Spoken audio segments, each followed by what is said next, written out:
we got a fun one today. Are you finished with your showdown game, by the way? I am finished with my showdown game. I beat him. I stopped the losing streak. What was the losing streak at? It was really bad. It was a lot. It actually might be like the worst losing streak I think I've like let myself endure since getting back into the game. No, it's pretty bad. well, fortunately, I have multiple accounts, so tanking one of them doesn't no hurt shot. you bad. So Bro, smurfing on Pokemon Showdown. no, it's how I stay sane. Like, if you're interested in his Pokemon journeys, are you gonna stream later? You think?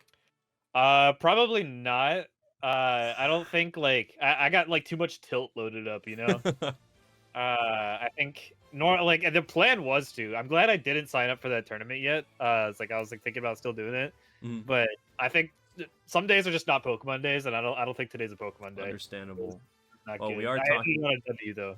We are talking about a pretty frustrating topic regarding Zero Suit as well. So That's a great segue. that is. Zandomo, what's up? What's up? All right, so before we get into Zero Suit and fighting shields, is that like the character destroyer type thing? We'll get there later. But is there any updates with Zero Suit? What's been going on with the character? Did anything happen? I hope you're not asking me. And the answer is not much. That's for sure. But we got things like Styles, #1 on his state PR. Oh, true. That #1 in the state PR. Also messed up Zomba. Yes, we all saw that clip. That 40-second clip. I hope he won the game. I actually did check to see if he won the game or not. Wait, did he? I have no idea, but the clip ends before he wins the game, so I'm worried. Oh, I hope he at least won the game. Because we didn't see any tweets about him beating Zomba, which we probably would have known if yeah, we would definitely know since we're covering everything Zero Suit here. But tournaments, so Smash Factor, there's 0 representation. I know that was like before last podcast, but then this past weekend there are a couple like bigger events that I don't think either of us really paid too close attention to. We cheered on our boys. Atata, obviously, 4th at Saturday Stadium. That was kind of a banger. Peeb catching the dub. I do like we talked about this before. Candle, very great player. I know Candle, Peeb, even Onin and Atata. Like they work hard. Like these are players that are putting in the time, the effort, and a lot of specifics in like player matchups as well. Since the Midwest loves traveling, like we'll drive like 8 hours just for a regional, but we're all fighting each other a decent amount. So these people are putting a lot of work in for like one player, and I know that a lot of things happened, but we would love to do like in the future, like getting players on that either super work hard, had a great tournament run, seeing a lot of improvement, or just anything like get the player's perspective. Yeah, doesn't it's have something to be it's something we've been talking about. It's something we're interested in. Kind of like, I don't know, from a Pokemon perspective, like if you've ever watched someone do like a team report or a team interview or something like that. But rather than talk about Pokemon team, talk about someone's Smash run. And it could be anybody. It doesn't have to be any ZSS player. It could be anyone who wants to talk to us, anyone who think we have a good time with, which I think could be a lot of people. So anyone. We know a lot of time. people. Yeah. Alex, you mess up some NorCal local, we might get you on here. All right? Yes, of course. Dude, that would be so cool. That'd be a cool little way to like expand a little bit. But we won't forget the Zero Suit players, because we always, if there's nothing else happening, we're gonna make some stuff happen. As soon as you come back to tournaments, and as soon as I can travel, we'll make some news. But let's see. Yeah, you got a tournament coming up too, huh? Tell us about I do. I personally wouldn't be looking at me if my Pokemon playing, which is the thing that I've actually been doing, is going as badly as it has been. I don't know. So Warehouse Wars in Tennessee is probably going to be my last tournament for at least like a couple of weeks. I've been looking for an opportunity to take a break from Smash. and I signed up for a whole bunch of summer stuff in advance. This is the last thing that I think I'm signed up for in advance besides Riptide. And I think I intend to keep it that way. I think I'm going to be on a little mini Smash hiatus. This might be the last I see of you guys in a while. Warehouse Wars is this weekend. So I think Friday and Saturday. I actually don't think it's a Saturday and Sunday tournament. I think they don't have a Sunday. I think it's Friday to Saturday. No Supernova. There's a good chance Supernova doesn't happen. I think if Emma gets commentary, we'll probably go. But I think I'm probably going to try and miss it. Otherwise, I can't miss it if Emma gets commentary. I think that's too good of an opportunity for us to not go out there. But if she doesn't, then I think we're both very down to miss it. I like SmashCon. SmashCon's always cool, but I need a break, and I'm not that excited. Yeah, the worst thing you could do is force yourself to go to tournaments. I think in our long careers, we've learned that the hard way, for sure. Yes. But especially with majors, with how expensive they are and stuff, it's a mental toll, Even if you have a sponsor or whatever, that's time, and it's this is your opportunity. But then if you don't want to do it, you're just not in it, It's all mental. Gridiron Gateway happened with me forcing myself to go to tournaments. So maybe there's an opposite lesson. Yeah, you're a little weird in that sense. I feel like every tournament. No, this actually makes me mad. Every tournament that you say, "Oh, my head's hurting. I didn't sleep well. I just feel horrible right now." You go on the craziest run of all time. And that's it doesn't matter if you got upset in round 1 of top 64 or anything. You could be fighting an uphill battle, fighting Wolf in a cloud, into you name it.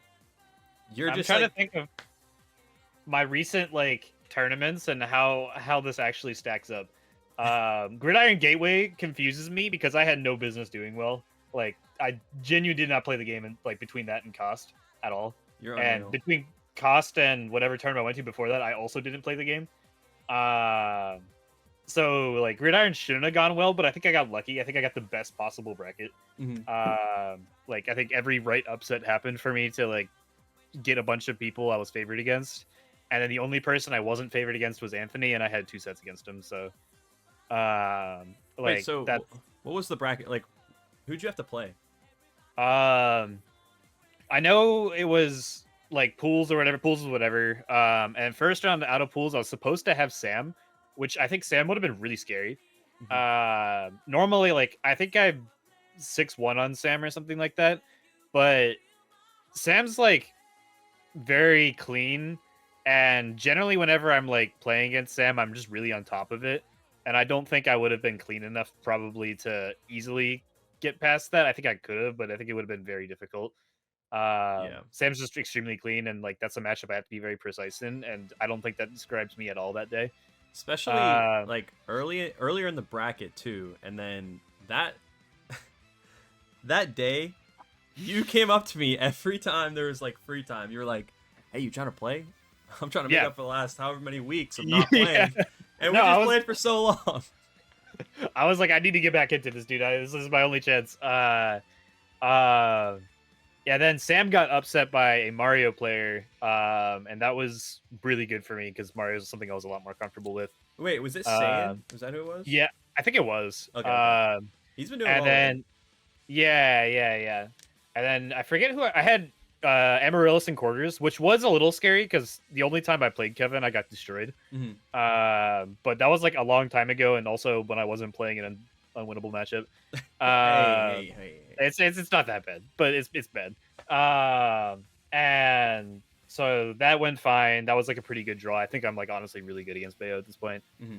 And then Psychod beating Zenodo was huge because Zenodo I've never beaten, and then Psychod I don't think I've lost to Psychod in 2 years. That was really weird though, because I had asked. It wasn't close. Yeah, he bodied it. I asked. I forget who. Someone from Michigan.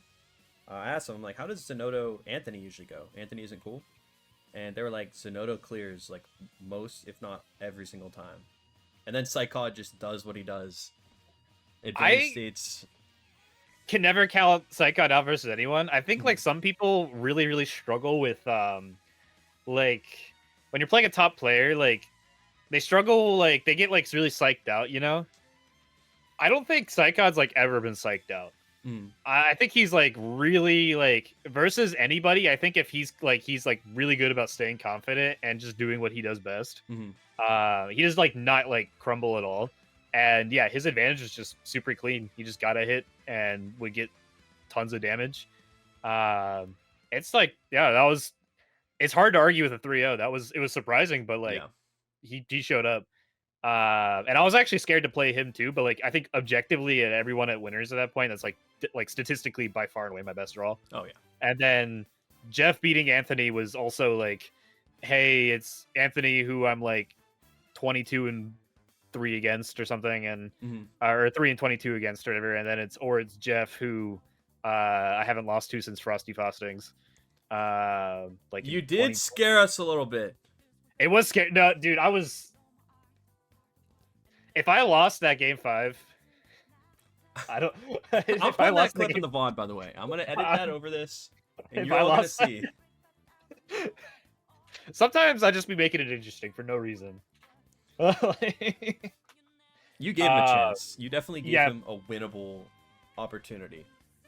But like, anyway, like Sam, Anthony, and also Zenotto all getting upset right before they had to play me, like gave me by far and away the best possible bracket. Mhm. I think the only way it could have been a better bracket was like if Jeff beat Anthony again, I guess, Mhm. probably. But I still think like 2 sets worth of like cushion room against Anthony was like enough. Yeah. I think he definitely like.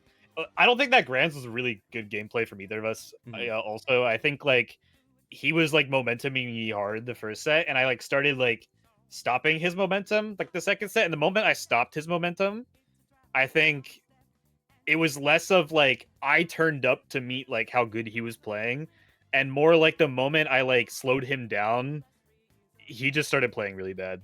Mhm. Like I think I made him play worse like in the second set, which is Yeah. like it works, but that's not something I'm particularly proud of. Like, yeah, that but like then the tournament before that, I had a horrible migraine. I think I got the seed I was supposed to, even though I technically got upset twice by Packslash.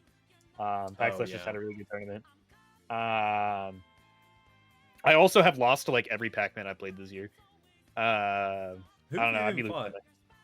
I played Rocky at LMBM. It was not close. I got rolled. I think I got 31, but like I don't know. I kind of got rolled. Mhm. And then I played Isaiah at Full Bloom. And I lost game 5 in winners, and I 3-0'd him in the run back. And then I've lost twice to Packslash. Mm. There might be another Pac-Man in there somewhere too. I just like realized that after I lost to Packslash twice, like I just be losing this matchup a lot. I don't know what's going on there. Do you see like many differences between the players, or do you think it's like something where you kind of have to shift a little more than? I think it has a lot more to do with me than them. Okay. I think like they're all like really good. I think Rocky was like noticeably faster than the other ones, but I think at the end of the day, I'm just like making horrible decisions against Hydrant. Which is like, I mean, they're like very good players. Packslash was like by far and away had like the most tricks, I think, of all the ones I played. And Rocky was really fast. But like I could tell the difference between them. But like I think it's less those differences that were causing me to lose, and more that I just like could not deal. I have a really hard time dealing with Pac-Man's game plan at the moment. Full Bloom was a recent tournament where I woke up and I was like, I'm gonna play really well today. And it actually wasn't true. No. But it wasn't true until top 8. I think I started playing good in top 8. Because I was like, dude, I'm so excited to play Smash today. I show up to the venue and I instantly lost to Isaiah. And then had to play like the rest of my like losers run. And I think I was like really rushed and hurried and wasn't making good decisions until like 3 different people all had an intervention with me and like, please slow down and like think. I think like Javi, Anthony, it might have been you as well. I don't know. I definitely remember like paying attention to your run. Yeah. And And then like after I got like a break, I think I was like really like stressed because I like I don't know, for some reason I was like I felt like something about today is like I have to make top 8, and I think I wasn't playing well when I was like in that mindset. But I had like a little bit of a break, and I think I cooked really. I think I did great in top 8. I think that was really good gameplay, and I said that I was going to do really good. I was like confident going in. I don't think it was pretty until top 8, but like after that point it was good. I think we could even discuss a little bit about like the mentality of like your expectations and like whenever you told me, I'll let you explain it all, but when you make it to a point where you're like almost okay losing, that's when you're playing your best. Yeah. I think I deal well with pressure. I think like I don't think I play bad when I'm under pressure, but I think I play my best when I am at most peace with like losing. If I like my best example is like SOS 7 where a lot of people are like playing that like it's a big difference between being okay with losing and playing not to lose, I suppose. Or like not caring. I think like that's a better way. It's like being at peace with losing and not caring. It's like two different things. Yeah. Where at SOS 7, I was like really stressed about making top 8. I had like so many Midwest regionals. I had like gotten like to winners quarters and then immediately lost twice. And like I was like, I want to like make top 8. Like I really do. And this is SOS. It's like a big deal to me. And I got the best possible draw to get into winner side top 8. Leon had gotten like upset like early in the bracket. And I had Pneumatic, who's a Jigglypuff player at the time, who I never lost to. So it's like amazing matchup, amazing player matchup. I know everything how to do it. And I think that set, like I still almost lost. And I was like so stressed and anxious because I was just so like top 8ing like mattered so much. Leon the Bowser, he was at the this regional. He got upset by our local Steve player. No. Who is shout this out to local? Biggie Cheese. Biggie Cheese. Biggie Cheese. I love Biggie Cheese so much. What a great dude. I still see him like talk to him on Twitter from time to time. Biggie Cheese is not just a local Steve player. Bro is a legend. I don't know. If you ever want to like learn more about Biggie Cheese, look his name up on YouTube. Your first vibe that you will find will not be of Steve. I will tell you that much. Dude, all right. He is the first. So I never really saw too much of Richter in bracket, and this was like probably year 2 or maybe, yeah, probably year 2. He was in like a qualifier match for top 8 at some like I don't know whatever it was. He was the first Richter I saw that threw the cross backwards. No, dude. So that was literally, this is so funny because my experience, Biggie Cheese was a Little Mac player in Smash 4, and he was like did crazy stuff in that game too. He just likes like doing goofy things. He's just a goofy guy. Like Steve was made for him. He's the only person that I think like can genuinely say would be playing Steve if he was like bottom 1. Yeah. And the in Smash 4, the first time we played was the first time I found out that Little Mac could taunt cancel KO punch. And that did in fact hit me. What? I just saw him taunting in the corner and I was just like, what is he doing? He's like at 40%. He's Little Mac. I'm Zero Suit. I'm like, you want to get an air flip kick, bro? And so I jump in and I get KO punch. Wait, no other character could do that though, right? No other character. It was just Little Mac. I did not ever know that. Yeah, Little Mac could taunt cancel in Smash 4, and I found out the hard way. I still won the game, but my life was changed forever in that moment. I don't think I'd ever been like so thoroughly destroyed. If that was on stream, like I think I would have had to retire. But the answer to this is yes. ZSS beat Shields. I don't think it's that simple for Quasi. We're talking about Smash 4. Where but in Ultimate, I play Biggie Cheese for the first time, and he picks Belmonts. And every Belmont was pretty popular in like the beginning of the game, so like I was like, okay, yeah, whatever. Like another Belmont, this is fine. Every Belmont I had played is the exact same thing. Is they all threw it forward. Mm-hmm. He throws it backwards, and I have known enough about Biggie Cheese to know that something diabolical is being planned. If like whatever that cross is doing when it comes back, Yeah. something horrible is about to happen Oh to my me.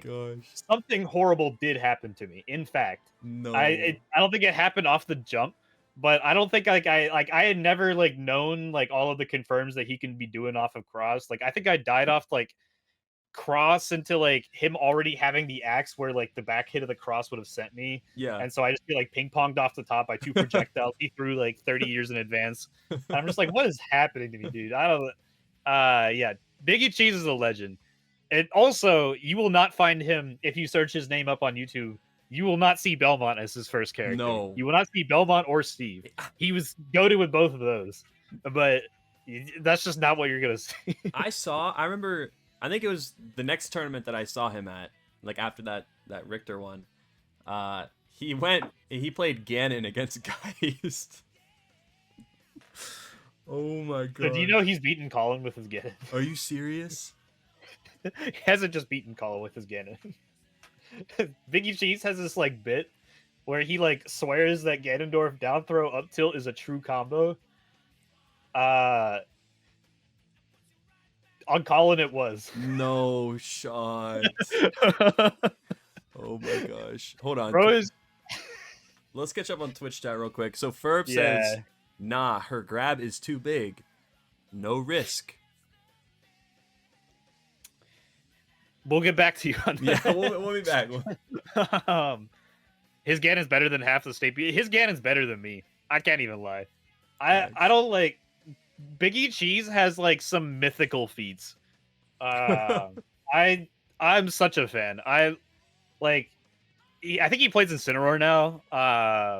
Wait. But yeah, nah. At that SOS, the SOS that you won, I'm playing Zero Suit. It's like I'm like officially a Zero Suit main. I'm like pretty solid.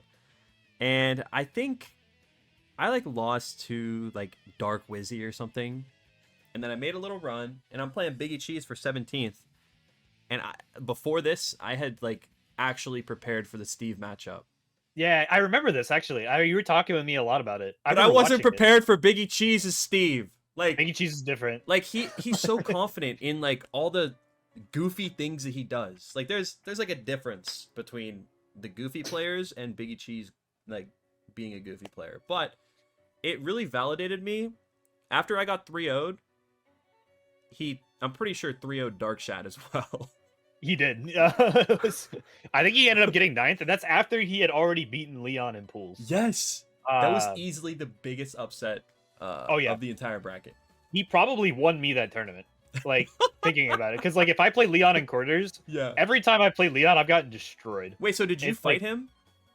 No, I dodged Leon because of that. I didn't fight Biggie. Mm-hmm. Biggie then lost to Pneumatic, the Jigglypuff, that I ended up playing to make top 8. Mm-hmm. Biggie could have beaten me. Biggie has like 1 or 2 sets off of me. We played a lot. Generally, it's my favorite, but Biggie could have beaten me. It's like well within like the realm possibility. Yeah. But like, yeah, Leon for sure probably would have beaten me, especially at that time. Mm-hmm. But yeah, Biggie Steve, one of the things I remember is you ever hear him talk about the queso cancel? No. he always has a name for everything. Whenever like Steve places a block and then has a gap and then another block. Block gap block. Actually, like really good setup. A lot of times like the minecart through it. Biggie doesn't like the minecart through it. He likes to Steve up B through it and then edge cancel off of like the bottom block as he's like shimmying through it and then just forward smash you. What? Or something like that. Like he'll do something. It's the queso cancels are just like him setting up a block for him to edge cancel a B off of. And he just like dives straight into you and do something. I also remember his Steve like refused to mine. Like he would just like get so caught up in like beating your ass with wood that like his wood would break and he would still be beating my ass. And it's like, dude, like you want neutral, go get your diamond. No weapon, like fair. Yeah. Like he just like I think he was like definitely like held back to a certain, because I remember I actually did Metafy with him too. Mm-hmm. I was like, you need to like mine and get like diamonds. You're like way too caught up on beating their ass. Yeah. It's like he'll be doing it, he'll be winning, and it's just like imagine how many times you hit him right here. Imagine if all of those times were diamond. You would have taken my all three of his gosh. stocks. Like, but he just like didn't care. I don't know. Like it Yeah. was never like him picking Steve without a doubt, without hesitation, was never like a I want to win like tier list pick. He picked Steve because he saw that character could do some goofy things. Yeah. And yeah, like that's like yeah, you know the low tier mindsets too, where they'll come up with the most niche like setup, 4 reads deep, and then they'll hit you with the most random like kill move or something. Well, Steve can do that, except it's all true, and it's just as silly as everything going on with the low tiers. But do you know how legendary you have to be to get a 20-minute segment of us talking about this podcast is like not even remotely about Steve, No. Biggie Cheese, Ohio, My Smash. Like we're supposed to be talking about Zero Suit Samus and the nitty gritty, which I know is what you guys showed up here for. All right, let's let me say hi to everyone in chat. We could both go through if there's anything. Yo, Renisel, what's up? I don't know. Is that how you pronounce that? Renisel? Hack, what's good? I know you've been here for brother. Okay, I'm gonna run to the bathroom real quick. Prepare to talk about shields, alright? Any intro? All right, we got chat. The floor is yours. Any questions? Let us know. Yeah, get the questions in here now so they're ready for when Andrew comes back. How we doing? Beach shield? The answer you're probably going to get is shield is difficult for her, but it is not something that beats her. I don't think she beats shield either. I don't think that's what I would call that. Normal character do about Zaire. Most of them parry or go around it. How much has been since stream started? It's probably been like 20, 30 minutes. It depends if you count like his stream starting soon. Nair bear, do you know the bear should be short hop, full hopped, or double jumped? It's actually a great question. Because it's not simple. So to hit Nair bear is if you get a far away Nair, you probably are short hopping it because the space Nairs send more out. If you get a really close Nair, it's going to send them more up, so you might need to full hop it. It kind of depends on the percent and fall speed as well. DI can also make an influence there. So sometimes, like, generally, if I'm double jumping to hit a Nair, it's because they DI'd really hard in at like a percent where it shouldn't have been true. That can cause it to be, if like, yeah, any percent where Nair double jump bear is still true is because they were holding in really hard when you nair them. But yeah, so we react, but it's also easier to react if you know which hit a nair you got. The close nair makes it easier to tell that you're probably gonna have to full hop, and the far away nair makes it easier to tell if you're gonna have to short hop. What'd I miss? Chest to chest nair, full hop, space nair. Oh yeah, I see. In general, yes, quasi. So they're asking me about nair bear, and when to know when if it should be short hop, full hop, or double jumped. Generally, nair double jump bear is never real unless they held in a percent where it shouldn't have combo. You get way too many of those, bro. I do get a lot of those. I mean, it's not like it's something that shouldn't happen, like, or it doesn't happen. Like, it's just something that technically shouldn't happen. It's you could talk about the down smash thing, about why you get those so often. Like, you know how you like. Oh yeah, yeah. Like my DI, right, or my DI guesses, or like how like the DI mix up between, like, if they get down smashed at a not boost kick kill percent. Or just like a DI mix-up. Yeah. So, I don't know if any of you guys do the down smash extensions. I actually don't think I've been really great at them lately. I think they're one of the victims of my lack of practice. It's weirdly tight, though. Yeah. And if they know about it, there's also room for them to mix us up. If Zero Suit down smashes you, and depending on your percent, Zero Suit can do the thing that Kazuya players do and cheat and look at the DI lines to tell if we need to, if down smash boost kick doesn't kill you straight up and we need an extension, like down smash fair one bear or down smash like falling up air up B or something, we can cheat and we can look at the DI lines and the down smash to tell where they're DIing. Because in order to hit like falling up or up B, I have to know where you're going to DI. I can't just react to it. Because if I go for falling up air and you're holding in or you're holding out, I have to dash like immediately after hitting the up air to be in time to hit the boost kick. But if you're holding in and I dash, I'm just not going to hit it. There was so I don't know why I've been doing it more, but we had a conversation a while back where you're like, why do you just boost kick every time, even if it won't kill for sure? But lately I've been doing like fair one, like there's the 2 hitboxes you get, like the one that sends straight down, the one that can combo.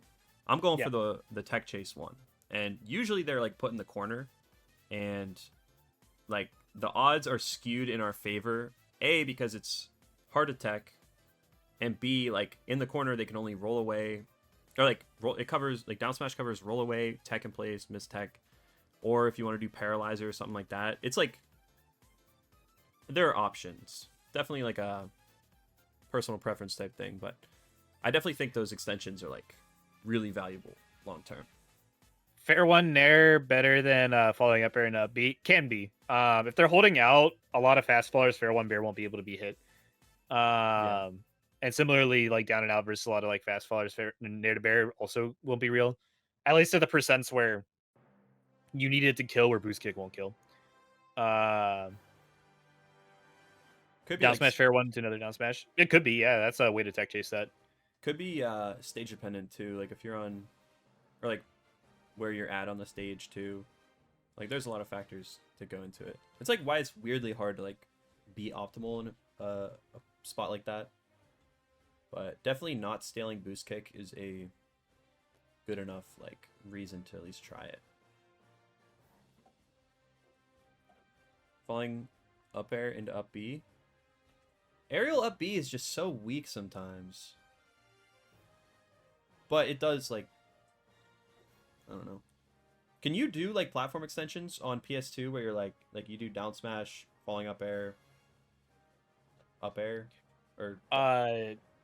So, like, yeah, I do those all the time, actually. Those will never be ones where you get to cheat the DI lines because down smash doesn't send in a tumble at a percent where, like, falling up air into a falling up air again will never be real. Mm-hmm. Like, that's typically something you would probably go for around, like, 60. And unless you're like 190% rage or something like that, down smash shouldn't be sending into tumble. Yeah. Ain't at 2 a.m. this time. Oh, we're a little earlier for you. What time zone are you in? Generally, I feel like we're. Oh, I suppose you're probably Europe. Actually, yeah. Never mind. That makes sense. Yeah. I was like thinking, like, where would we be ahead? Yeah, we did start earlier this week too, but.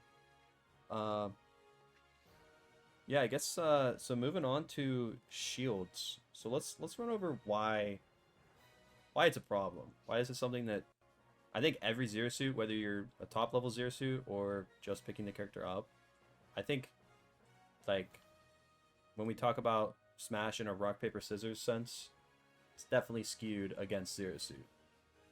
Yeah. So grab frame 15 active for 10 frames. And the hitbox moves, so it's not even a consistent grab box. So I guess we could, like, grab beats shield, shield beats attack, attack beats grab, hypothetically. So shield is generally better against Zero Suit because her grab is just so bad. No command grabs, nothing like that. No easy mode for her. So what do we do about that? If people are just holding shield against us? Mm-hmm.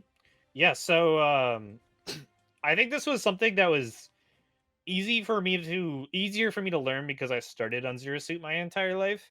I think actually people coming away from Zero Suit, like if they like played another character before they played Zero Suit, this could actually be something that's like harder for them to learn because Zero Suit plays by a different set of rules than everybody else. In that, like, some things are just way easier for her to deal with, and she has very unique answers to that just normal characters do not. Like think ledge or something like that. Zero Suit doesn't have to think about ledge trapping the same way as every other character in the game, or getting ledge trapped rather, because she's like very carried in that regard. It's a huge advantage, and someone who goes from zero suit to another character will probably find that like life on the edge is a lot harder than they thought it was up to this point. And similarly, someone coming from another character to zero suit will also find that there's some unique rules that she has to play by that are to her disadvantage, that normal characters wouldn't have to.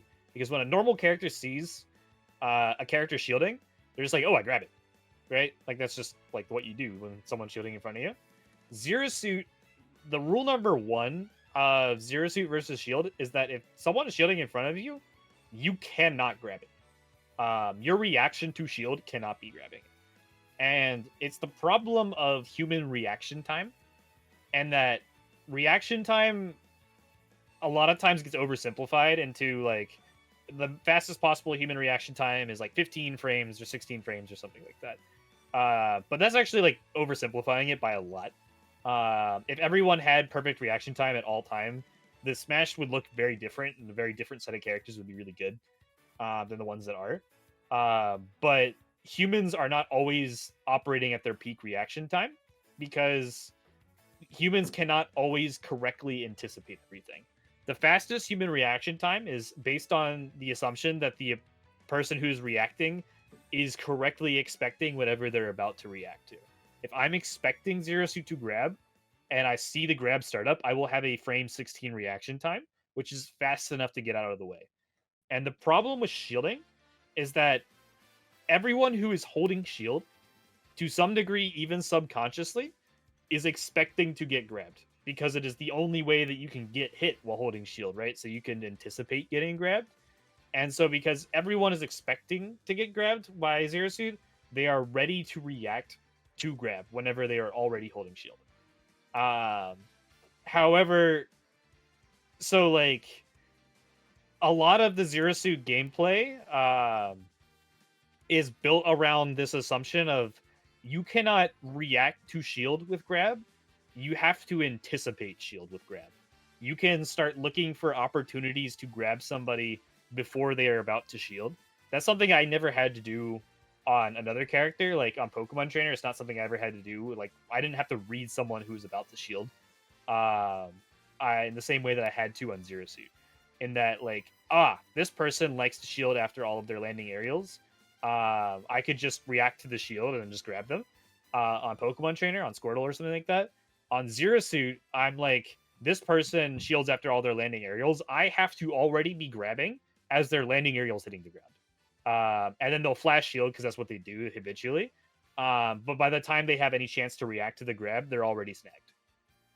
And that's where Zero Suit has to find her grabs in a level 1 sense. It gets a lot more complicated from here. But like the general starting point and how Zero Suit has to deal with shield is if she's going to try and punish it with grab, she can never do it as a reaction to the shield itself. It is done as a read, anticipating shield after whatever attack or option the opponent picked beforehand. Well said. I swear. You have anything to add there? Yeah. You've had to have talked about this a billion times before, because yes, this is a very regular topic with my Metaphy students. Which, I mean, it's like very valid. This is like probably like the reason why we're talking about this is the number one thing when like students come to me and ask for me for help. This is always like, I have no idea how to beat shield. Yeah.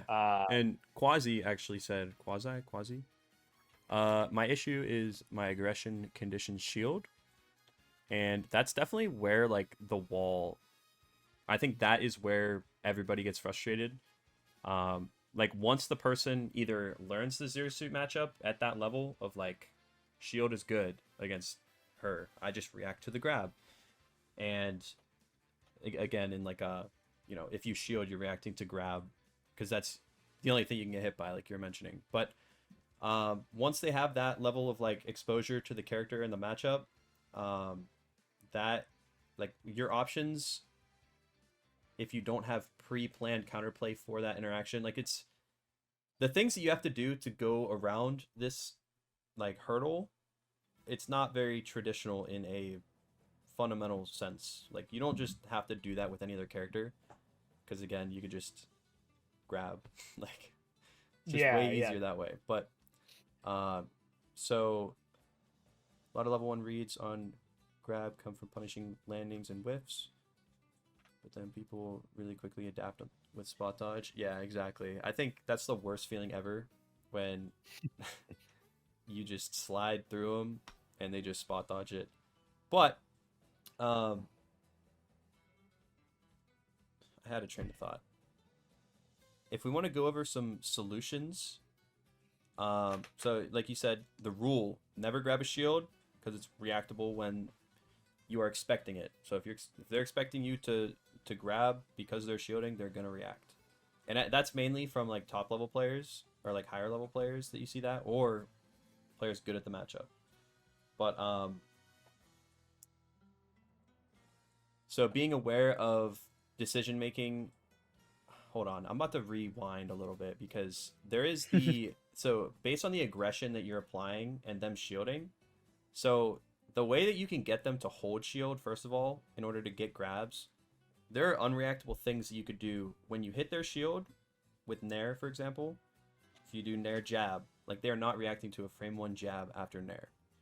And so if you do nair jab and they're trying to shield and, you know, I guess if you tomahawked, and that's whatever. But they can't react to you doing shield pressure, like in sequence. So if you're sequencing like nair jab, then that conditions them to hold shield throughout the whole jab and even after the nair. So if you are aerial, then people tend to hold shield. Like that's like the conditioning that they get put in where they want to hold shield for longer. And there's a couple ways that you could like deal with that, like just the shield itself. So obviously if you like tomahawk grab, I think that's a very lower level, like level 1-ish, like that's the mix up, like tomahawk grab. But having a different shield pressure mix ups to almost like manipulate when they drop shield or if they drop shield at all, because if they don't, you pressure their shield health becomes a new factor as well. So do you want to, this is like your thing. Yeah, this is probably, if there's any like area where I feel like I have a lot of experience, if nothing else, explaining it, but also having been in this situation. The most important thing, I actually would like to ask chat like a question. What do you think if someone is already holding shield, right? So we are past the point in which we could have grabbed them. The best point to grab them would have been right before they held shield and not as they're doing it. They can no longer, well, we can no longer grab them. There's no longer an option that is on the table. What is the 100% best option to do against someone who is holding shield as zero suit? There's like something with 0 downsides. What can we do? Like the by far and away highest success rate option. I forgot about this one, I'm not gonna lie. But you know now, right? Yeah. Yeah. We got Tomahawk Nexus is up tilt. The best the question quasi is, what is the best thing there's you do about shield when it is already out? So it is too late to grab the shield because the best time to have grabbed the shield would have been right before they held shield. Now they are holding shield, we can't grab it. That's the rule. So what is the best thing that we can do about someone who is holding shield? Jumping in the falling nair position? Run away? That's close. You're kind of getting there.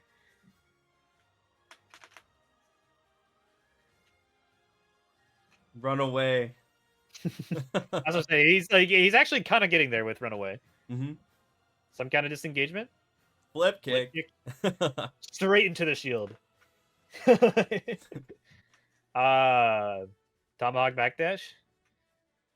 That's some great answers in here. It's like more of a general sense like answer.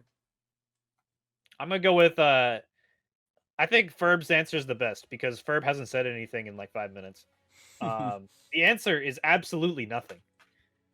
There is nothing saying that we have to hit a shield. Like, we don't have to run away. We don't have to like be afraid of a shield. But there is nothing saying that we have to hit that.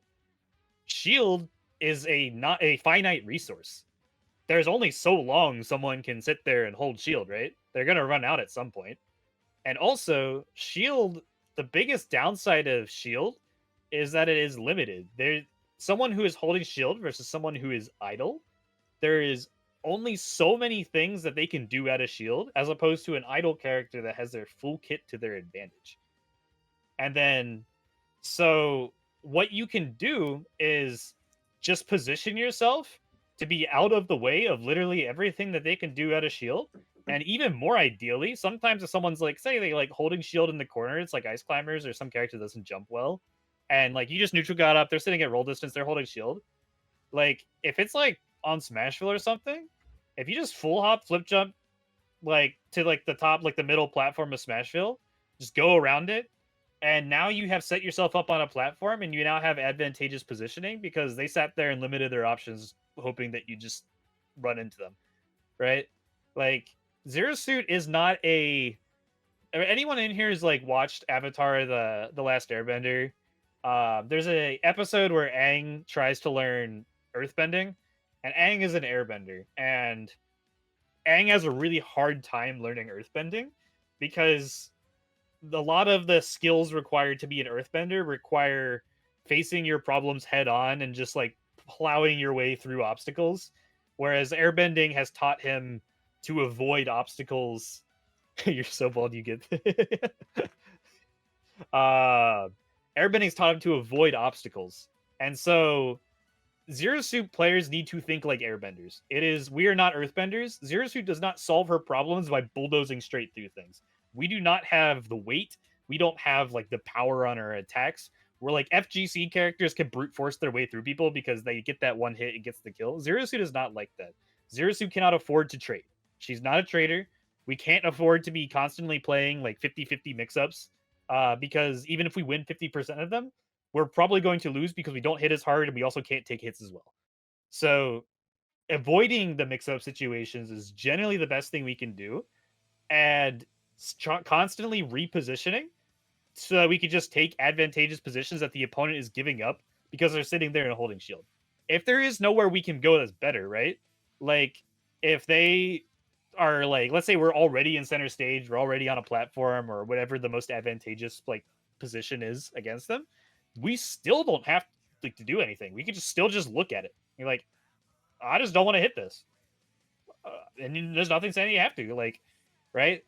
So I think one of the biggest mistakes that Zero Suit players make, and I think like more than anything, I think once you notice this like idea, it'll probably change the way you view Mars a lot, because I think Mars is by far the best like at doing this.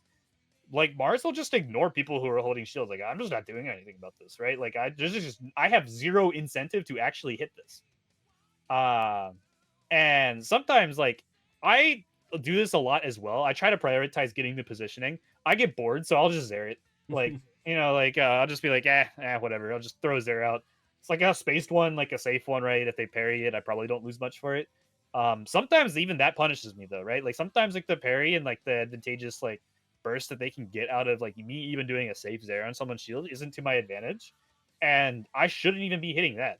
But at the end of the day, they gain nothing. You gain nothing from hitting a shield. Like there is nothing.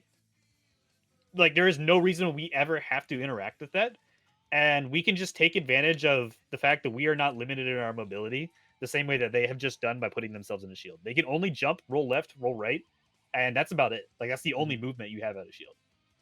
I think that also goes into like when we were talking about GRENINJA, and it was probably not on stream or anything, but how you said GRENINJA is amazing out of parry but not out of shield, and everybody says, oh, GRENINJA sucks out of shield.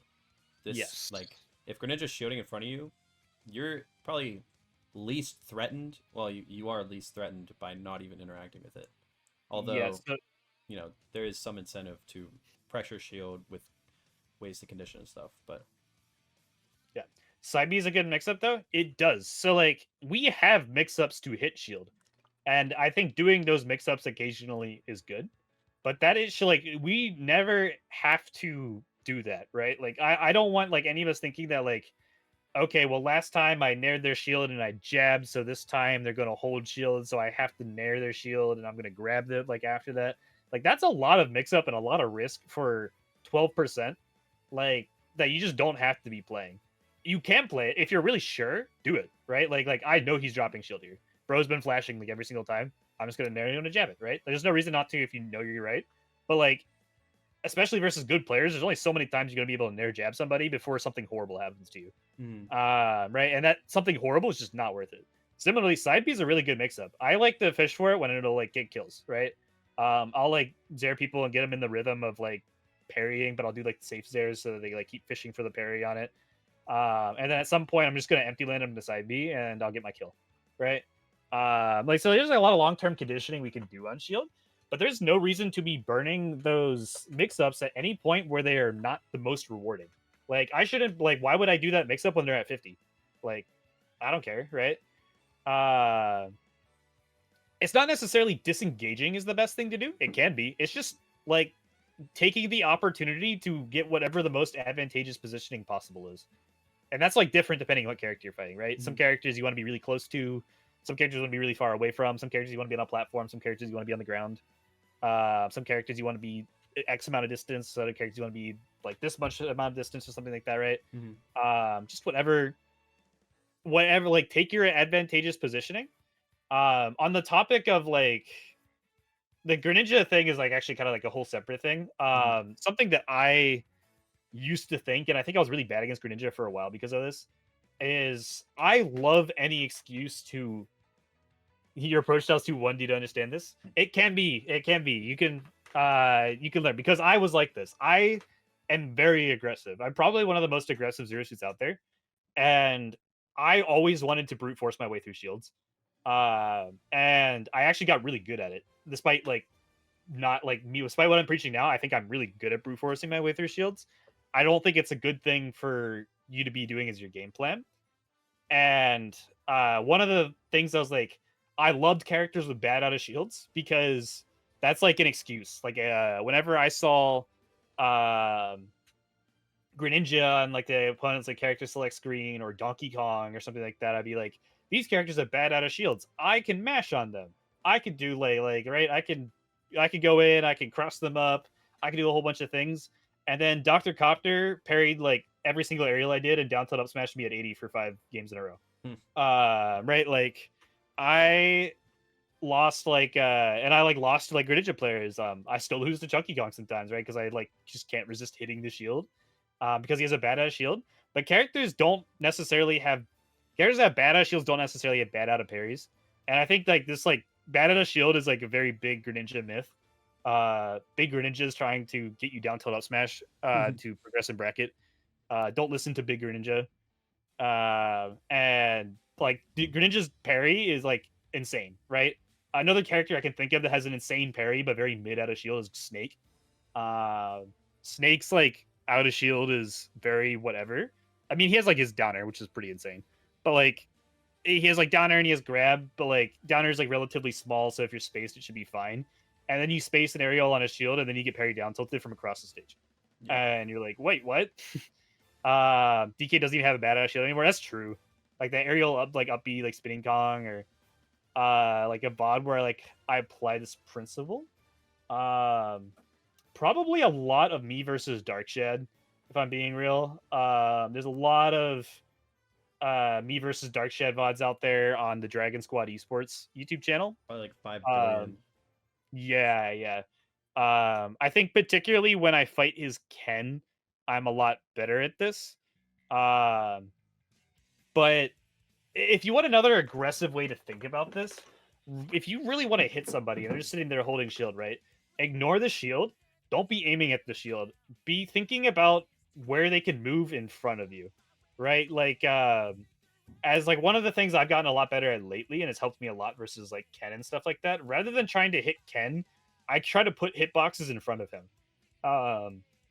Somewhere where if they move, they run into it, but if they don't move, I don't hit a shield or I don't hit a parry, right? Like a safe distance, like where this is like something you do versus characters that don't whiff punish really well. So like I'm not saying you should do this versus Inkling.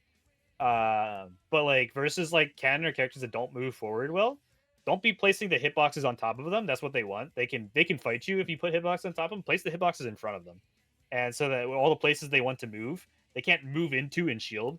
It's not like Smash 4 where you can run shield and get power shields, because parrying is something you have to release to get, right? they have to run shield and then be still for a second in order for them to release and get the parry, which makes it a lot harder for them to fish for parries while also moving forward, right? They want to move forward, fish for shield, see if you'll hit it, parry, and then move forward again.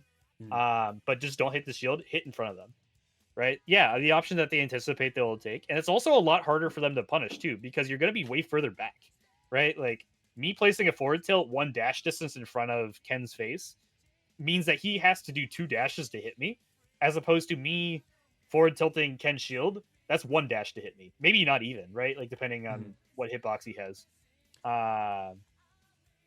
You struggle a lot against the PR Inkling in my region. I think Inkling's a problematic matchup for everything besides shield. There is a lot to talk about in the Inkling matchup, but I actually don't think... I think I like it when Inklings hold shield up against me. I think Inkling's fun to fight. And so Inkling's not dashing. If Inkling's shielding, she's not dashing. And it's way easier to deal with the shield than the dash, in my opinion. Least favorite matchup? I actually like the matchup a lot. I just think it's a very different I think when you hit Inkling, it's fun. Oh, yeah. Dude, Like, when he juggler, she's above you. Like... although apparently I recently found out that her downer is like -2 or something. Wait, really? Yeah, that's kind of like insane. It's something really insanely safe. That kind of ruined my day, but it's still really fun to juggle. I think it's pretty important to talk about, like, if we're fighting a character like Ken or like a Touch of Death character, disengaging. I think. Do you remember when I fought the Kentucky Luigi? Oh, it's like -5. Okay, it's a little bit less, but yeah.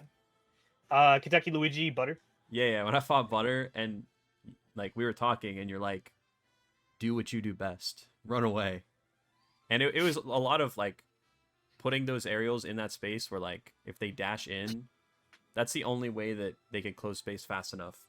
But then if they dash in, we have the option of either having that hitbox there or just flip kicking over, because these characters aren't very fast. Luigi's a great example. Legitimately, Chad, try to solve this. Like, you're Luigi. Zero Suit is forward tilting 2 dash distance away from you. What do you do about this?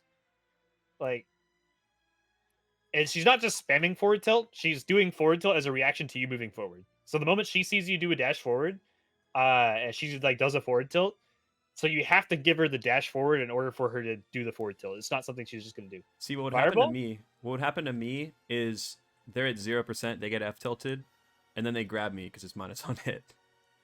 No. Okay, you shouldn't be getting grabbed. Yeah, I know. I'm fine. Misfire. Yeah. Honestly, top 3 options probably. These are like chess puzzles. I did chess puzzles. I'm a chess player. A long time ago, rather. Wait, what if we did that?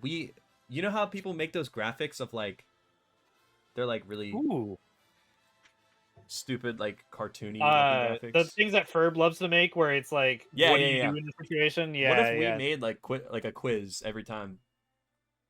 Gives chat some ZSS puzzles to solve, and it could bring new ideas too. Because there's not one solution.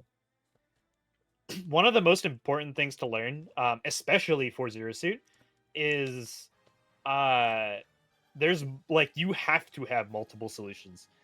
Every solution has a solution. Like Smash is a really well balanced game, like all things considered, and so every option does have something that the opponent can do about it. And so if you only have one solution to one problem, it makes it really easy for the opponent to figure out how to adapt to your solution. Whereas if you have multiple solutions to the same problem, you have a lot of possible ways to deal with something, and it makes it a lot harder for your opponent to figure out how to deal with what you're doing about the thing that they're doing. That gets really confusing. What if we hit up like a bunch of really good Zero Suits and we gave them the same thing and we asked what their thought process is? Yeah. That'd be a fire video. I think we all think so differently. I think Mars is straight up an alien. Like, I don't think he thinks about things like a normal human does. Shu, it could not be further from me. I think we're like somewhat related, but I think it's just because we talk to each other a lot. Yeah. But like, I think even your approach is like very different from mine. Yeah, I steal a lot. But I think this conversation has helped me a lot though with like, I have a Ken problem. And this is like like the thought of not engaging, like that is like the thing that frustrates me most when I just get parried. my nair, my late nair, or my delayed forward air 1-2. Like, when those get parried, that's when I know I've done this too many times. And just not interacting with it is the move. The do nothing answer for shield is still fucking you up. I mean, it's like, is there just like a mind blowing thing, or is it still something that that confuses you? Because I can keep elaborating on this. Might be helpful to talk to random mid-level ZSS players, discuss. Oh, I thought you were talking. I was just fun of that. Oh yeah. Yeah, if you wanna give like more, like, I guess another example, Quasi, is there like anything in particular about that like, where's the thought process, like, where are you getting caught up kind of thing? Yeah, shield's a limited resource. It's just not something that like comes up a ton, right? Like, we don't see people break their own shields by like holding it forever, but like now you're guys go to NC. Yeah. Just got here. You missed the big reveal, then do nothing answer. Yeah, I feel like, so this is more of a question that I have for you. So let's say a character doesn't have a super amazing out of shield. Like, you're not really scared of like pressuring their shield. How often are you going to choose to, like, I know the Doorstop way. You love fighting that shield. Like, you're good at it. That's something you're good at. It's like I almost like ego it. Like, I know I can outplay them like in their shield, so I'll just like do it. So how often are you choosing to like reposition? Is it like a situational thing, or is it like, you know, you're playing along like the long game basically? It should almost always be position. The first thing I see when I see someone shielding and I'm not like committed to anything in advance is there something better I could be doing right now? Like, oh, he's just sitting there and like holding shield and he's like in the corner. I can just set myself up on this platform and now I'm in a position to like threaten Zaire whenever they decide to drop shield. But maybe I'm already in a like advantageous position. I'm already on the platform and I see them shielding underneath me. I have no incentive to hit that shield. They don't have any incentive to drop the shield, like you're correct. Or like, well, they don't have any incentive to stop using shield, right? Because we're not punishing them for using shield. We're not trying to, like, I think like the idea you have is we're trying to talk them out of using shield. That's not necessarily what we're trying to do. It'd be nice. We would love to tell them like, hey, don't shield anymore. That makes our lives a lot easier. But if they are not achieving anything with the shields that they are doing, then we're already like negating it. Like, hey, you're shielding. All that you are doing is making it so that your options now are limited to jump, roll left, roll right, spot dodge out of shield, and like some jump attack, right? Or like they get up B out of shield, they can up smash. So like all you got to do is just stand in a position to cover whatever movement they're going to try next. And it's really easy because if they were just sitting there idly, they'd have a lot more things for us to think about. I don't have to stare at someone's shield like and be trying to react to everything. I'm just like, okay, you're shielding. If you want to drop shield and try and hit me like with a dash in, you'll catch this F tilt. Oh, you're going to try and jump out of shield to try and hit me. I'm going to be ready to anti-hit you forward air. I don't have any reason to hit you until you leave that shield. That's not where, like, it's like picking your battles, right? Like, it is not to our advantage the majority of the time to interact with someone's shield. We have a lot of safe buttons to do it with, and we have a lot of mix-ups to get low percent punishes on people who are trying to hold shields. Like, when I fight, like, ice climbers, I know, like, or something, like, they're always trying to fish for something out of shield, and I'll, like, empty land a lot versus them in front of their face. One of the other things that doing nothing does, by the way, this is also another tangent. If you want to ego somebody, which is something I do a ton, you want to ego somebody, you want to break through, like, you want to punish them for using shield. What you do is you just make them think you're going to do something with some kind of movement, but those don't do anything. Empty land in front of their face. They're like, I'm like, the entire time you're going down, they have to respect the possibility that you might Zaire. And even when you land, they have to respect the possibility you might jab. And like, I just do nothing, and I like to see what they like to do. Like, oh, you like to drop shield, or you like to try to jump out of shield and hit me with an aerial, or you swung it up smash that like hit nothing, right? This is one of like the main things that I applied. Quasi, it's weird that you sent that because like I was thinking Cloud, Ike, Psychon. Like we just land in front of his face and dash away or slingshot or something. The ether's coming out. Woo, yoink. It's coming out. But yeah, I think that goes big on like dealing with out of shield options too. Because there's a lot of stupid How do you things. punish just dropping shield? You don't most of the time. Right? So like if they just drop shield and keep walking, which by the way is a lot rarer of an option than you think it is. That's a very good player thing to do. If they don't do anything, like then we don't do anything, right? Like okay, you just drop shield. And now if you want to move forward, right, that's different, right? They drop shield and dash forward. We hit the dash forward. We don't hit the nothing. Because the nothing's even better than shield. Nothing gives them access to their entire kit. But holding shield limits them to a certain amount of things. So they could drop shield and then stay idle and try to scout us. And that's where like Smash becomes like a waiting game, right? Being good at Smash in fighting games is not about trying to win every single interaction.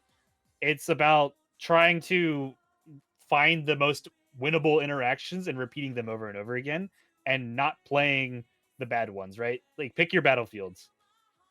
The answer is giving ZSS minecart. True. Sometimes you can get a button that beats everything. The other tether ledge with side B. Yeah, I do it a lot.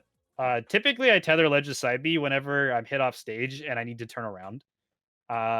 Like I can't side B. I can't change it to like the way I'm facing was there, but I do it with side B. How to beat a Falco that just parries out a reaction and just walks out of shield? You probably just stay really horizontal to them and you get ready to forward tilt a lot. Like okay, they walk, you forward tilt, and they can't parry after like moving forward, right? If you react to them moving forward, and you go for a forward tilt, they might be able to get shield out in time, especially if they're walking. But it's really unlikely they're going to be able to get like parry. Drop shield into laser. I mean, if it's Falco, you can react to laser startup. You just jump and then you get a punish. It's also easier to grab edge multiple times in a row side B. Yeah, it's true. I just kind of do it whenever it's like convenient and it's not going to get me punished because you have to keep in mind the side B's like additional startup is sometimes a problem. You fight a Falco every day and I get grabbed too much. Falco is really hard. To be fair, like Falco is just a hard matchup period, but one of the first ways you can improve at every matchup, even the hard ones, is trying to apply this idea of just not fighting. How often do you sway between doing nothing and deciding to outplay shield? Risk reward. Whenever the risk and the reward is more in my favor than usual, I probably am way more willing to do it than I should be. So like I actually think a personal problem in my gameplay is I'm really bad at judging risk reward. In that a lot of times I'm not even considering it at all.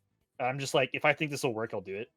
But when I'm playing better, I will see a situation of someone holding shield, and I will refuse to interact with it. I will just be like, oh, like I have zero reason to touch this out of shield from Cloud at like 150%.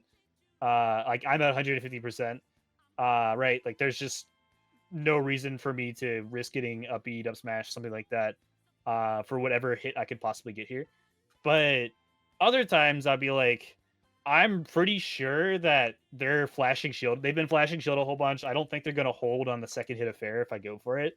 So they'll probably like hit like shield the first hit of fair and they'll drop on the second. And they're at 0%. And I know that gets me fair up smash, like fair 2 up smash and starts a whole combo string. That's really high value for me. And if I'm wrong and they like hold shield for like both of it, they would have to parry the second hit of fair to get like whatever punish they want. And if the character can't hit me hard enough, then I'll probably do it. Like Ken at 0 actually can't hit me super hard. Huh? Hurt box shifting. Oh, true. Hurt box shifting. It's like tangentially related. Yeah. Well, like we were talking about DK earlier. Like, oh yeah, he's not doing anything about like falling fair. Actually, I don't know. No, falling fair is safe enough, but yeah, like the aerial up B or whatever, even if it does hit, like I don't know. But yeah, it's all risk reward and just trying to like figure out when you actually can get enough off of this to make it worth it, right? Like trying to side B tomahawk someone is worth it at a percent where side B kills them, but it's not worth it at a percent where side B doesn't. mhm. Can you two frame with zero suit downwards F tilt? Yeah, you can. Can parry down tilt? Ken actually doesn't get as much off down tilt at zero as you think. Like weirdly, I'm way more scared of like Ryu at zero than I am at Ken. He doesn't have like as dangerous of a fireball. But I'm more scared at Ken at a lot of other percents. DK, he has to turn around if you cross it up, which he probably shouldn't have time for. The assumption is we're doing a cross up fair. If they parry fair 1-2, they deserve that down tilt. No, it's Ken. They don't. DK might. No, but... DK. I'm talking about DK. Like, let's not give him too much credit. Ken players have the aimbot built in. Yeah. But like even that, like parrying second hit at fair for good players isn't super hard, so it's not something you can just be like doing a ton. Because a lot of times you don't even need to parry the first hit of zero suits fair to get like parry the second one. But welcome to the Ken hate club, bro. I gave you Ken tips. The character's still broken. There's no convincing. Ken is really broken. I honestly can't tell if I'm good versus him, and so I have like a relatively competitive record versus Ken, or if I'm bad versus him and I should be doing a lot better, or if I'm really good versus him and we just lose. Like I actually have zero idea about Ken because I'm like pretty like I don't like fighting him, but I'm like always feel like I have a chance. Whereas like I know Shu and you just despise Ken with like everything. It's not fun. You two like I dislike Ken a lot, but I don't like hate it. I love Ryu. I think Ryu's so much fun to fight. I hate Ryu. I don't have the experience to like really have an opinion though. I think my issue versus Ken is I like Ken, like fighting Ken and like a lot. I like fighting a lot of bits of Ken, but I cannot SDI his shit to save my life because I have so much Ryu SDI built in that whenever Ryu hits me with down tilt or up tilt or something like that, I am already SDIing out. Like it's my SDI versus Ryu is so good. But the problem is a lot of times versus Ken, you actually want to be doing in so you fall out. And I am never ready to do it. My instincts are already SDIing out every single time. And so like my DI versus Ken stuff's a lot worse. Because I'm just like, I'm so like, I'm not even fighting muscle memory from Smash Ultimate. I'm fighting Smash 4 years of muscle memory of SDIing out a Ryu up tilt. There's a couple things. I actually think me and Shad can't decide. I think Ken's better. I think Shad's a lot more up in the air on who he thinks is better in the matchup. There's some things that Ryu has going for him. Ryu's combos are like more consistent. Like Ryu will kill us in 3 hits, whereas like Ken might kill us in 2 hits or he might kill us in 10. I agree with that. That's what I don't like about it though. Like Ryu, you know when you can die. Ken, I feel like if I jump over him at 30 and miss DI and up B for some reason, or get up tilted or something, I'm just gonna die somehow. Well, the thing is I think Ryu's a lot easier to avoid than Ken. I think the biggest difference in the matchup and the way I like think Ken's a lot harder is Ken can read a jump with up B. Yeah, Ryu can. Like what are you doing when you are retreating, covering that space in front of him? This is not a good part of me that's talking right now. What do you do when he just just up Bs? He just up Bs. We get some reward. Like we're probably not killing him from center stage.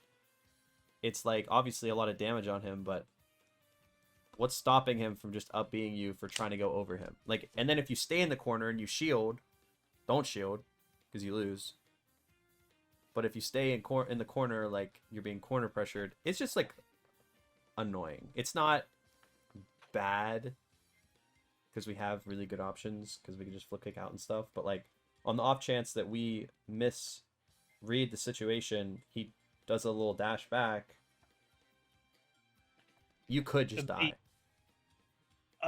The Ken like up B thing is that we can hit it it's not like typically, yeah, we don't have like an amazing punish. It's not like him going for that read versus like, I don't know, Kazuya that kills him at every percent or something. Like we're just not one of those characters. So like we can hit him, and it's like it matters. Like sometimes like advantage take can go really far and can. But also like keeping in mind that like it's really scary the possibility of it, but they also have to be right in like they have to get two reads right. They don't have to just guess that we're gonna jump. They also have to guess where and how we're gonna jump. Like if we jump, like oh they got us, but we jumped forward and they like did an extra dash like forward, they're just gonna go like they're gonna go straight behind us. Mhm. Or if we dash like we jump backwards and they only did one dash forward, then they actually just whiff right in front of our face. Yeah. Right.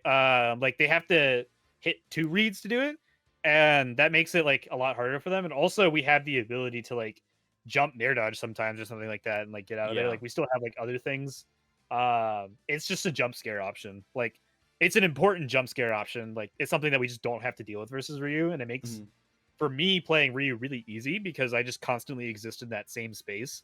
Because it's really awkward for Ryu to try and hit you at like full hop and like one dash forward and like full hop height is really awkward for Ryu to hit you. Or more like two dash forwards, probably like two dash forwards and full hop heights, like really awkward for Ryu. But Ken actually does have something he can do. Yeah. And that just makes like everything a lot less comfortable. But it's still a risky thing that he can do that also requires him to be very. So I don't like. Ken's a tilter. I think that's what like it almost narrows. I almost wonder if like Shu also goes through this, but it makes you like narrow-minded when you try everything and it doesn't work. But that's not like the thought process you should have, because it's a long-term, like the games are going to be long inevitably depending on how good the Ken is, and sometimes you could just lose. I think that's another thing that I think you know all too well. Yes. I think the conclusion that me and Shad reached was if I'm playing well, Ryu's better versus me. If I'm not playing well, Ken's better versus me. I get that. If you want to beat me while playing well, Shad needs to go Ryu. If Shad wants to like get a free one if I'm playing like sloppy, he gets Ken. Whereas I think like Ryu is just there's a couple other things Ryu's going for. I think Ryu's disadvantaged a lot better versus us.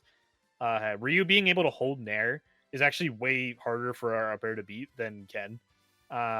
Ken's like terrible when he's beneath us, whereas like Ryu actually trades really well with his nair.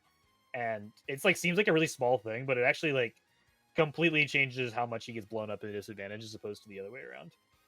I think my most recent clip on Twitter is me like actually like kind of like talk about this. Is there a way for you to pull this up? Let me try. Hey, do you want to share your screen? Yeah, hold on, see if I can get this up. Also, Shay was good. Oh, Shay's in chat? Different Shay. Oh, not PGH.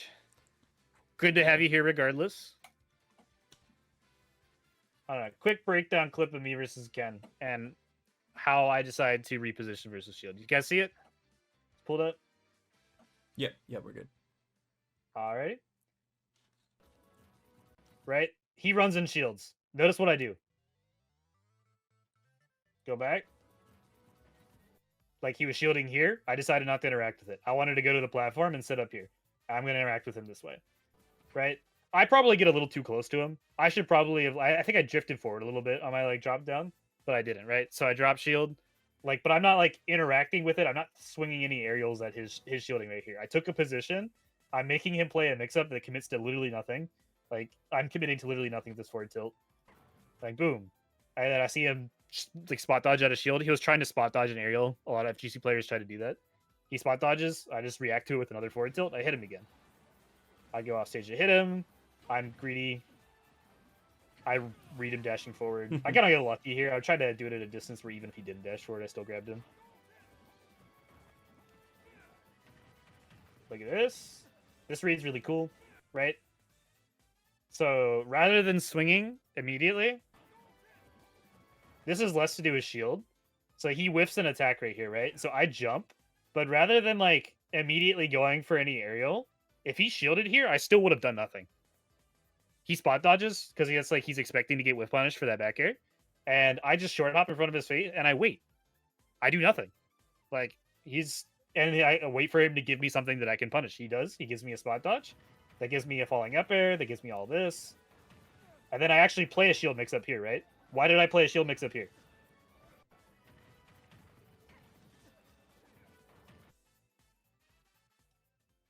He wants to kill you. Potentially, the reward was really high for me. I didn't get it. Oh, yeah. But, like, so let's go back here, right? So, potentially, the reward here is if I hit this fair, I can get run off, like, up air, and that's huge damage. And if I die, I think I just SD. If I get, like, down tilted, I SDI out and I fall out because I'm on the side platform, like, edge there. Like, he's just not going to be able to extend that because I'm already, like, on the lip of the platform, right? I missed the falling up air, but I'm still right. So the risk reward was really good, and then this is just the cool part of the clip. Dude, but, that's crazy. yeah, that's just the thing. But, like, more importantly, he's shielding. I run to center stage. He runs. He shields again. I'm just on the platform, waiting. I do nothing. I wait for him to give me something I can react to. And we do this whole edge guard sequence, which is not good. I grab him, blah, blah, blah. And then he chases me with his invincibility. I go to avoid him because I have no reason to do anything about it. And then he whiffs, and I wait to see if he gives me something. He gave me something, and I use it, right? Like, waiting is broken. Do nothing. People give you so much stuff for free, and you don't even realize because you're, like, constantly swinging. All right. There's a lot of examples in the sets where, at the very least, the sets where I win against Dark Shade of me doing that. Mm-hmm. I love the doorstop breakdowns. You like understand, like, do you? I mean, obviously, you can't like think super hard while you play, but how much of this is happening when you play, like the risk reward, or is it kind of just like a feel like experience thing? It's definitely like a subconscious thing. So like I think a lot of it is me trusting, like I know this is good. Like I can't always explain why. I just know someone's going to drop shield here or something like that. But also like I think a lot of it is it's subconscious to me because I had to consciously explain it to myself at one point. Mm-hmm. At some point, I went for that forward air, or I was in a position where I could have gone for that forward air on some stream match, and I VOD reviewed, and I was like, if I hit a forward air here, that was potentially like 9 billion gajillion damage, and I also probably couldn't have gotten punished for it, even if like he parried it, because I probably down tilt, like SDI out of the down tilt and fall off the platform. Mm-hmm. And that's probably a really good risk reward, and because like I've done that at some point, I just knew like instinctually. Like I don't think I consciously went through all of that, but that's something I probably consciously have gone through in the past. Yeah. And like similarly, just like knowing like it helps when it's like Dark Shadow or someone, right? Like I've played a bajillion times and I could just like see red flags where I'm like, this is just not worth interacting with. This is just not worth interacting with at all. And waiting is so handy. Like rather than just like right, like I'm not like I was doing nothing in both of those, and because it's a clip, we get to see what like the maximum possible reward of what doing nothing gives me. But like I was doing nothing objectively. If he held shield, I wasn't going to do anything about it. I was just going to get out of there. Yeah. Or go somewhere else or something like that. But doing nothing didn't pre-commit me to any option that would have kept me from punishing what he did. Right?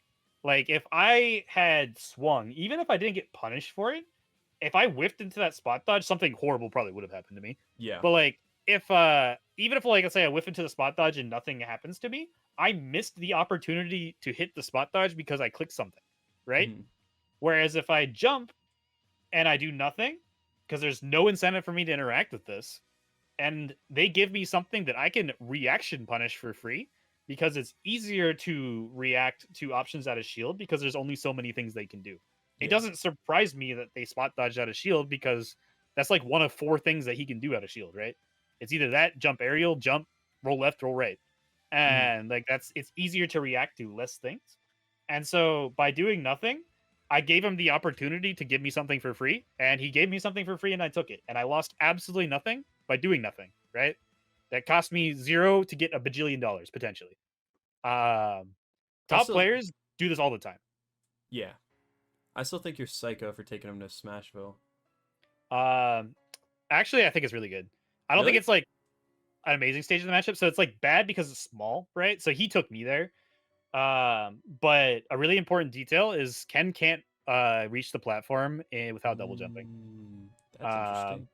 Yeah, Ken's jump isn't good enough. Hmm. So like I banned Hollow for sure. I probably banned FD, and I probably banned like I don't think I banned Kalos or Town. I think I just banned FD and I think I just banned FD and Hollow because I think it was 2 bans.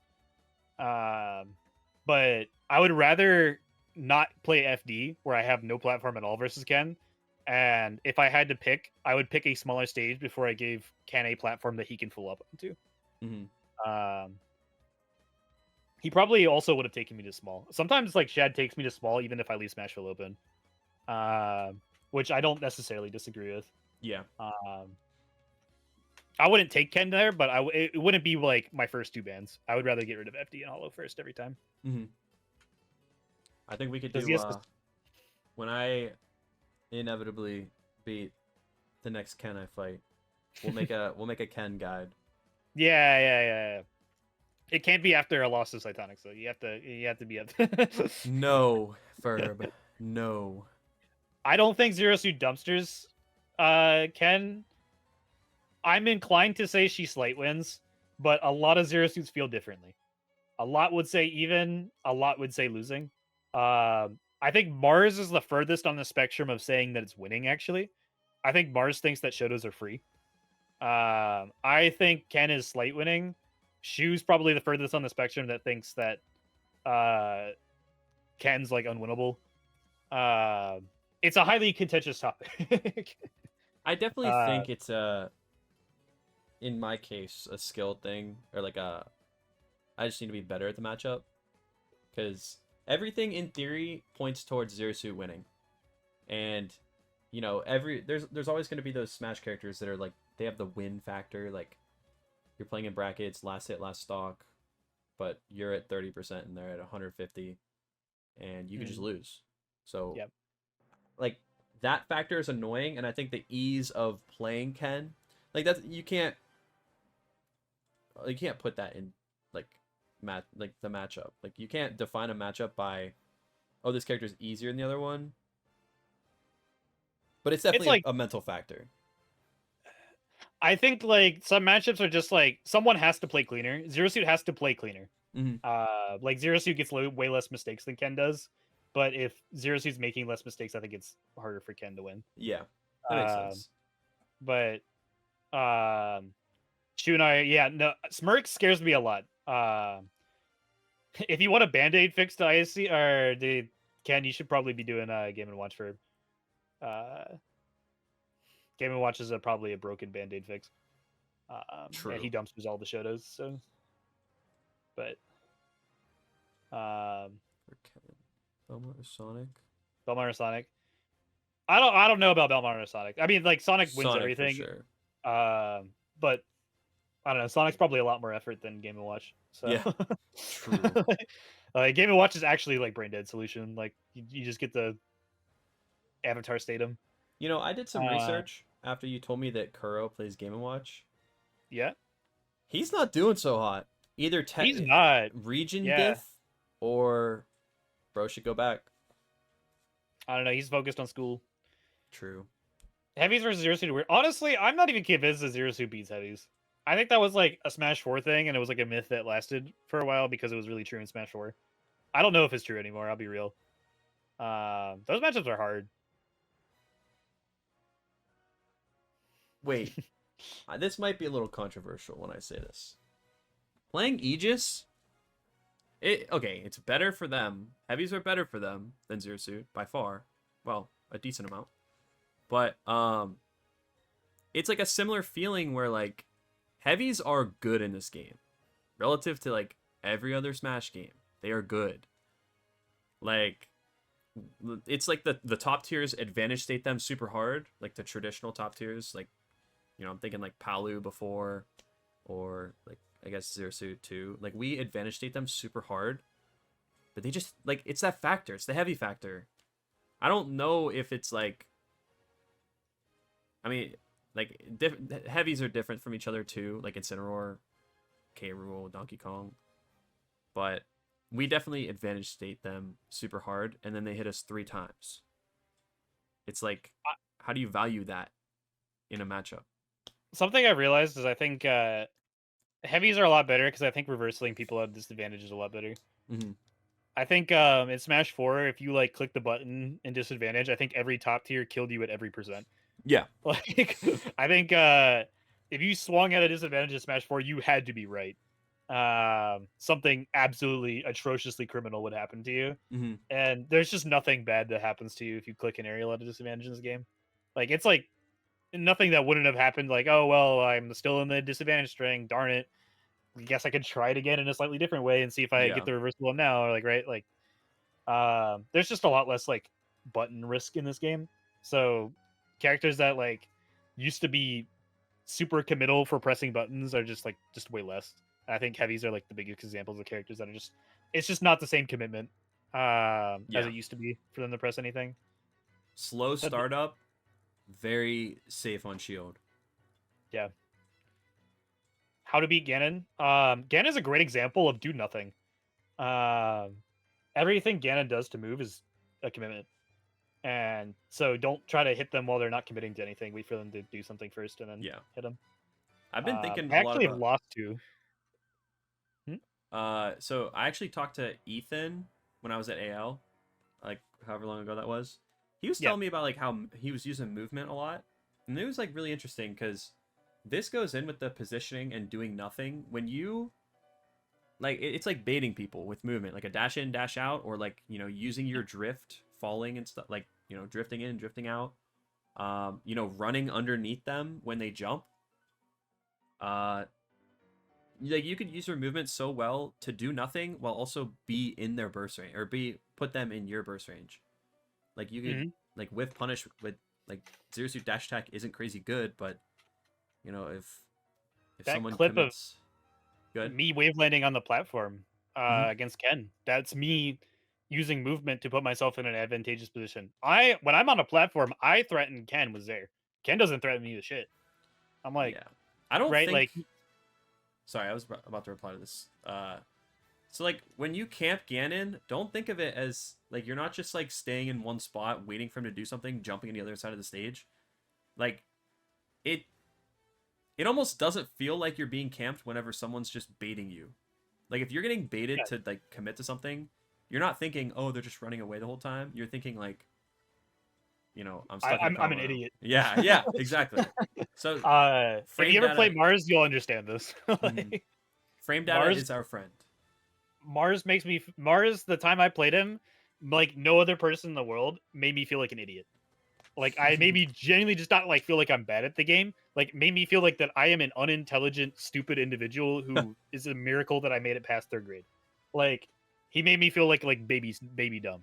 And it's because he positions himself and he rapidly moves in ways that indicate one intention, but actually are not committing to anything and cause me to think I can hit him because I think I have an understanding of what he's about to do. And then I'm horribly wrong, and then something terrible happens to me. Like that is a very unique feeling. Why did Mars you feel like that from how good he was, or because he told you to try? No, so Mars didn't say anything. Mars was completely silent while we were playing friendlies that entire time. Actually, sometimes he'd randomly say something really funny, but like it wasn't like he wasn't talking. It was with gameplay. He made me feel stupid. How we get better using movement to bait people? It is understanding how people read what your movement means, right? Like, a great example of this is something I don't have a specific example on hand, but it's another great thing that you can find in my sets versus Silver wants that first to 5. But it's something that you can see in my sets with like Dark Shed. I reference Dark Shed a lot because he's my most played opponent by far, and so we have a very unique understanding of each other's gameplay. And something that I realized is Shad was a period where Shad kept beating me because he kept full hopping over my Zairs with Ken Nair and was punishing me. And he wasn't necessarily true punishing me. Like if I short hop Zair and Ken full hops over me and Nairs, I could probably get my shield out in time. But I would lose because, like, it's still a losing interaction because Ken got to hit my shield and now he's pressing down tilt and it's an unwinnable situation. that's losing, right? Like that's like I need to never be in a situation where Ken was able to hit my shield in the first place. And so how does he keep doing this? He's not reacting to the Zair. He was reacting to the short hop that I was doing before the Zair. And once I had this information, I realized that if I just do short hops, like approaching short hops at him, he's going to preemptively full hop at me and get ready to nair me. And so I just started short hopping and just waiting for the full hop, and then I defensively up air instead of just immediately zairing into a ghost. I was using the movement of it, like acting like I was going to zair, committing to literally nothing. If he didn't do a full hop, I committed to literally nothing. And if he gave me the full hop, I got a free hit. That's an example of like baiting someone with movement. And we could do this all the time. It's not even just necessarily just conditioning, but we can do this versus any character slower than us. One of the this is one of the strengths of movement and mobility and frame data is we can do things and not commit to anything, and slower characters have to try and use cues that don't actually mean something to try and guess what we're about to do. So like Ferbs actually completely understands this, right? Like ice climbers can never punish Zair as reacting to the Zair. They have to anticipate that I'm about to Zair based off of whatever positioning I'm about to do in advance. And ice climbers, if they want to do something about that Zair, has to do something more committal, like than the movement that I'm doing to be in a position to do something about it, right? Like I get to make him guess while committing to nothing if he wants to do something about it. And every match, it's not even just a Zero Suit Ice Climber thing. Anytime Zero Suit's playing someone slower than her, there's situations where you can just do that, right? And it's why Zero Suit's like harder matchups a lot of the time are characters that are fast or really fast, like Aegis or something like that, right? And those are characters that like aren't as easily baited by our movement. They don't have to preemptively commit to something to try and hit our really safe things. Because they have comparable mobility in a lot of places. That is the idea of like how to use movement to bait people. And it's like the thing that Mars is the best at. It's just taking advantage of the fact that a lot of things to punish on Zero Suit, you need to preemptively commit to something to be able to punish a certain Zero Suit move, and using the threat of using that move to get people to preemptively commit without committing yourself, right? Like just short hopping around with people is so broken as Zero Suit. Like when I'm playing well, I'm not spamming Zair, I'm spamming short hop, or like I'm spamming being on a platform and just watching people like give me stuff for free. And it's not their fault. They have to do that if they want to do anything about the Zair, right? If they aren't doing that, then I get the spam Zair. But like the best Zero Suits aren't the ones that spam Zair, it's the ones that are constantly threatening spamming Zair. When you hear you describe this, it feels like I'm not even playing Zero Suit. It's huge stuff. And it's a really just like strange like thing to think about. This strategy is not good in online. You can't even control your drift. It's a lot harder online. I'd be lying if I said I had good advice online. I'm a horrible online player. I think this is what's hard about like if you're trying to learn Zero Suit and you watch a good Zero Suit, they're like the layers are so like you can't understand them without someone almost telling you. Like unless you figure it out like long term, like I think that's part of the reason why we struggle watching like Mars. Like there are times where we don't really understand his thought process, but there's probably way more going on. Could be way less than we think. But Zero Suit is like she's just creative. Like there's a lot of solutions for, you know, maybe Shion has a different way of dealing with Ken. But I hope so. Yeah, that'd be kind of nice. The idea is to mash there and like shit at the start and bait the defensive option later. I mean, not necessarily like always mash there at the start. Just like press there and see what they do about it. Like, right? I'll like Zair once or twice and just like get it. Like the first couple interactions can tell you a lot about what someone's game plan is. Like they like the full hop when I'm in a position to Zair or something like that. It's like, okay, cool. I should short hop and get ready to upper them. Or oh, they like to dash at me or something. Okay, I should start like getting ready to preemptively do a lower hitting aerial than Zair, like nair forward air, or just get out of the way, right? Because they're running at me.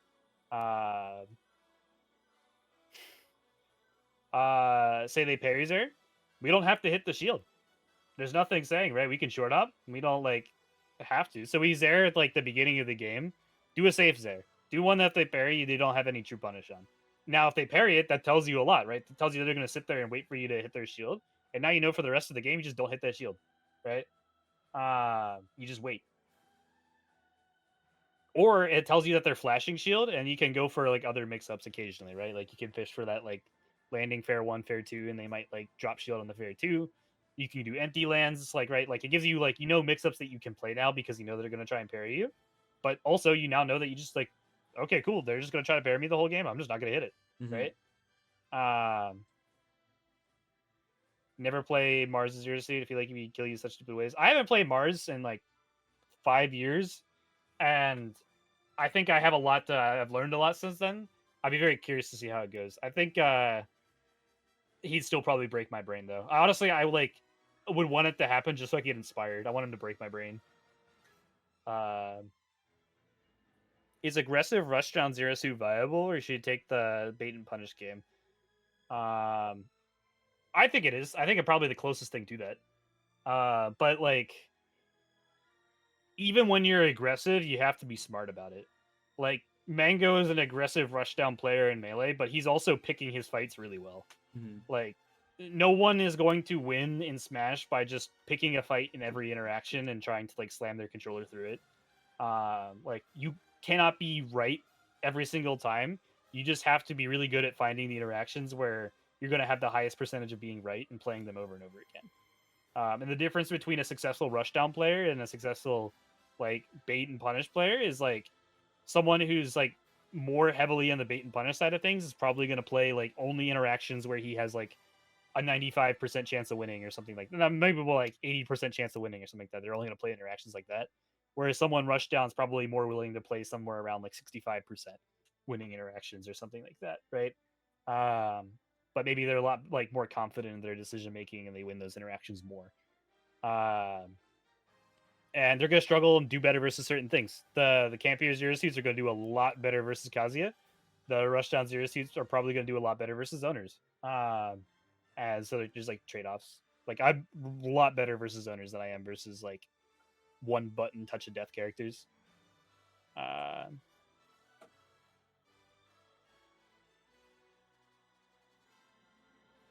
feel like it's so matchup dependent from my perspective. Like Yeah. I would never tell someone like be rushdown or be campy, I guess. Yeah. I just tell them where they should fight. Yeah. Like you should fight here and here versus this character. Like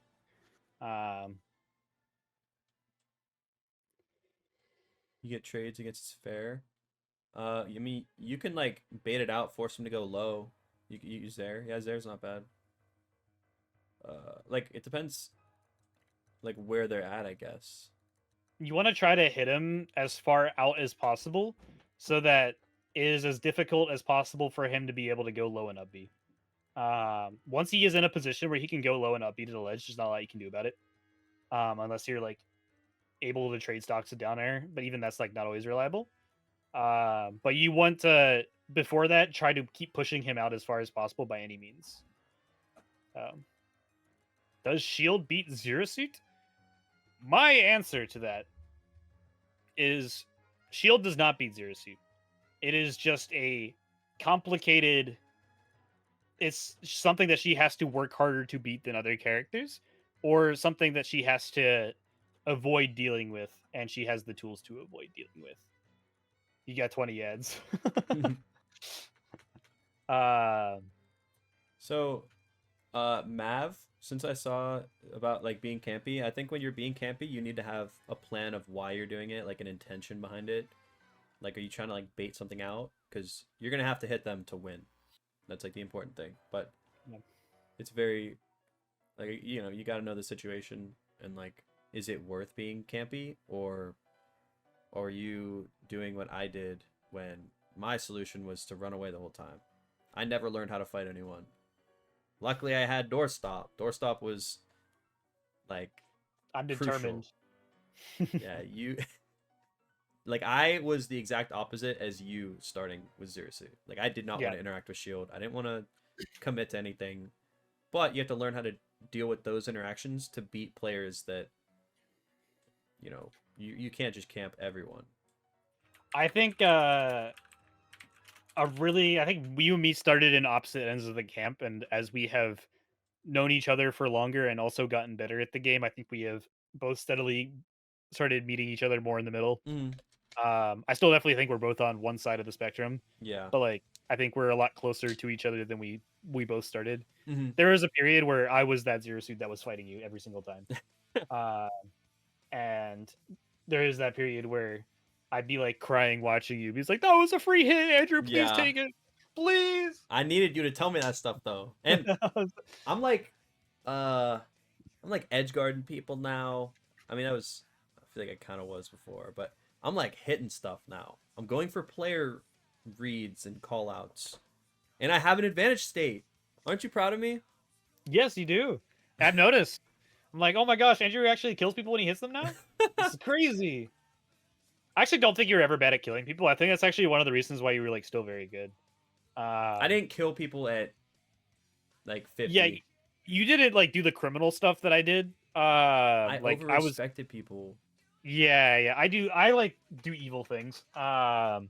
You weren't evil, but like I think a lot of zero suits who were like you, a lot of zero suits who are like you, have a really hard time moving past mid level, and I think that you did it because even though you weren't like super strong in advantage state and you weren't like particularly great at picking your battles, you were good at the avoiding like interactions really well, and you would nickel and dime people until you could kill them, and you were good at killing people. Mm-hmm. And I think being good at killing people is like one of the most important skills on zero suit that's like transfers you up. I think a lot of zero suits that played like you did were never good at killing people, and that's why they always got a lot more stuck.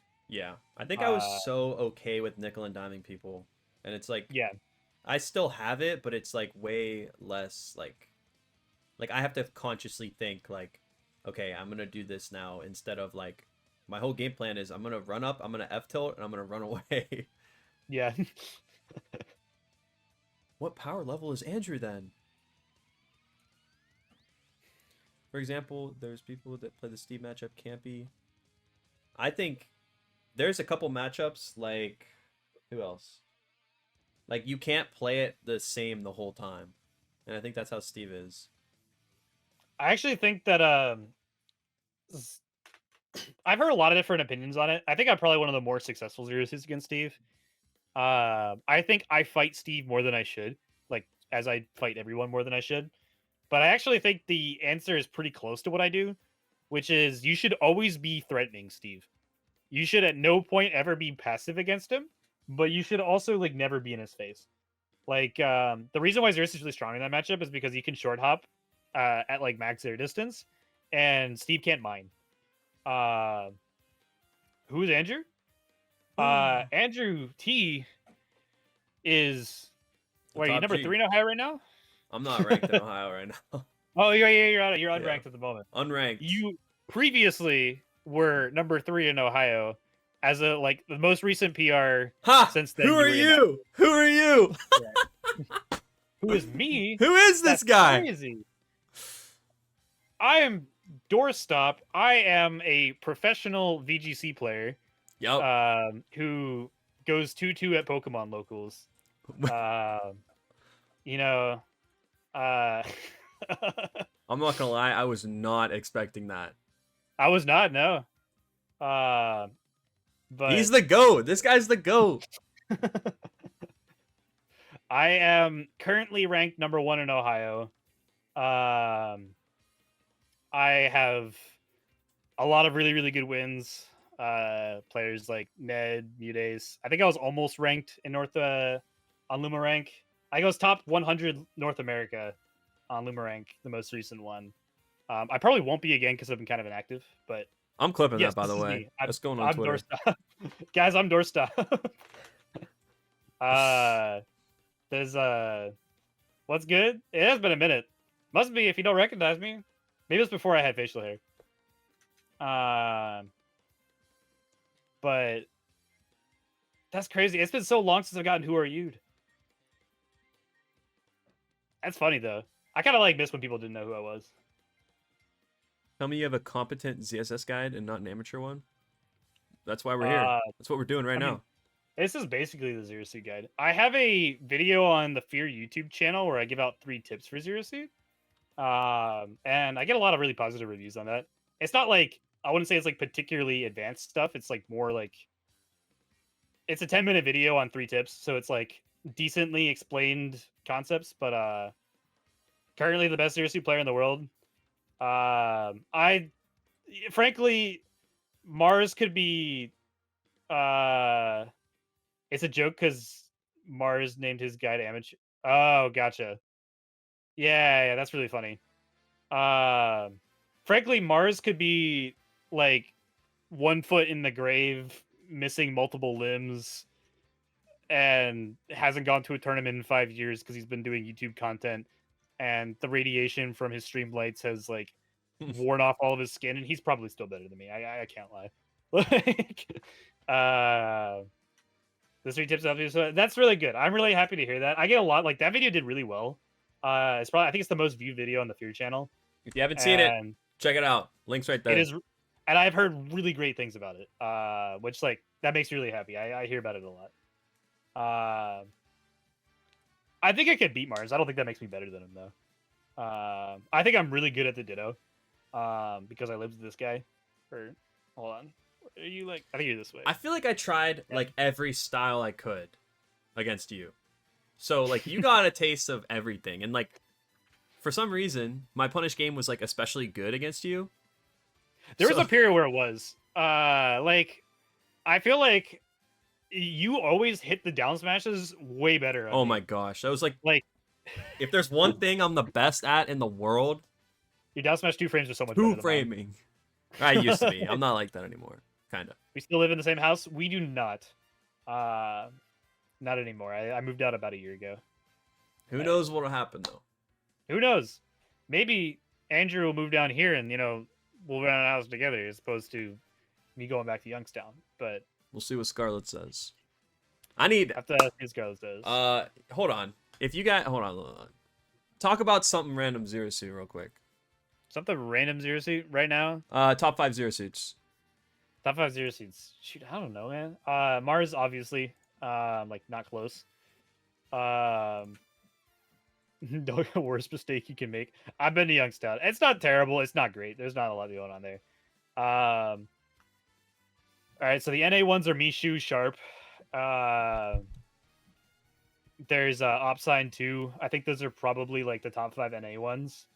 And then Japan has Shion, Kuro. Well, Kuro is actually playing Game & Watch and also in NA right now, and also not doing too hot, so probably not Kuro. Opsign is really good. I'm actually really happy that I got you in contact with him because I know he plays Big D all the time. Shiki, yeah. I mean, Shiki, Shion, Choco probably still, even though he's like semi-retired. Hold on. Keep in mind, Choco hasn't done anything since Zero Suit got nerfed. Yeah, I mean, like, he goes to one tournament a year, and the last one he went to, I think he got like 65th, losing to Zachary's Pit. But also Zachary proceeded to get third, like immediately after. So it's just he just kind of got hoed. So Choco. No, Choco is a Zero Suit from Japan. We're not talking about Choco Taco. Choco Taco is a Lucas. It's weird. Every time when I think of Choco, I think of like a slow-mo Zero Suit. Yeah. But somehow, like, bro was the GOAT. He actually He's very button disciplined. Was he the one that do you remember in Smash 4 when there was like that New Jersey local or something? There was just randomly, I don't know if it was Choco or if it was Kuro maybe? How long has Kuro been active? I don't know. I didn't know much about Kuro other than he won that huge Japanese tournament. Like, he won the first major with Zero Suit, like relatively early on, and then he just I just didn't hear about him ever again. And then I found out that he's in Texas and playing Game & Watch and also not doing too hot. Mav, I give up on it. We don't talk about it. Okay, now that our segue is over, if you want to help me potentially move in with Doorstop and you want to rep Zero Suit, check out the link. Check out the link right there. Want to get us back in the house and developing the meta further so we have more insightful things. Imagine. Easier for us to get podcasts together. all you got to do is sick. help Andrew move to Cincinnati, Ohio, as opposed Yeah. to Youngstown. Do you want someone to be living in Youngstown, Ohio? Like, I wouldn't wish that on any of you guys. Like, Yeah, it's tough. like, imagine like a place where like the biggest incline is like the height between the road and the nearest pothole, right? Like, Cincinnati's by a river, you know. It's got like some hills, it's got some culture, it's got some stuff. Yeah, it's pretty tough. It's tough to get out of Youngstown when you're already like here. Like when you're established, like the cost of living isn't bad. I mean, yeah, that's true. It's cheaper to live. I too could also move to middle of nowhere, Ohio, for like $5. Like sure with the up B pose. I could do that. Should both come to Colorado. Colorado seems cool, but one of the things that like would scare me about living in like Denver is like I feel like I could only ever go to Colorado events.